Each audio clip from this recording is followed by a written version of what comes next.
And see, because I put my knee pad under here, you know, it's just foam stuff, and so I put my putty knife under it, under this claw, and then I could tap on that and slide it over. I couldn't do that, or else it would dig into there. And so I just tapped it with my hammer, boom, boom, boom. And see, I haven't even screwed it in yet. See, it's right on the edge now. There you go. Now I can screw that in and see how it looks. In fact, what I did is I backed these screws up ever so little more. In fact, this one looks like it needs to go out just a hair, not very much. Okay, I guess I'll try it like that, and then I'll know what it looks like over here. Then I'll know whether or not the next time, you know, I'll have to screw it in, take that out, close the door. If I have to do it again, push that under, slide that in, take this out, pull it back, undo the screws, tighten that back up, get this back and forth I go. Where I stop, it will be right. Here's one more thing. Remember I told you there were some screws in there? Those are the 2 screws I put in initially when this door was sagging. That's what you do. You take the hinge out, pre-drill a couple holes up here, drill it all the way. These screws are like 3 inches long. They go through this, through the gap where the shims are, and into the 2x6. And then I just screwed those really tight.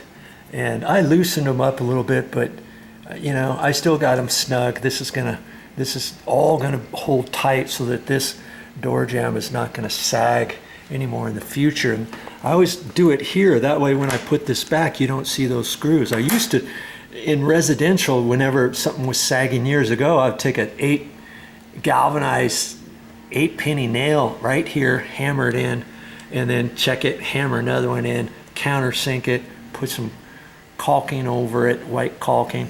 Then that looks tacky, and especially if you miss with your hammer and hit this edge, oh, you don't really want to do that. This is always the best way to go, like that. Just suck it in, and to pull it out, you put screws here and do it the way I'm doing it now. Okay, there's a tip for you. Okay, you remember how big the gap was before. Now I haven't adjusted this. I just am doing this on the first time. Remember, I didn't have those screws stuck out very far, did I? But look at that. See there? And that's how you can do it, but I'm not gonna keep it that close. I'm gonna take this back out. I'm gonna screw those drywall screws in a little bit more, because if anything, I want a little bit bigger gap than that. Because if in fact this door ever does sag in the future, and see how big the gap is now, that's because this is tilted out that far. Remember, the gap wasn't that big before over here. See how big it is here? Now look at the bottom. Look at the bottom, see? That's because I've got those screws stuck out, and you can tell that this is cocked out. See the gap right there?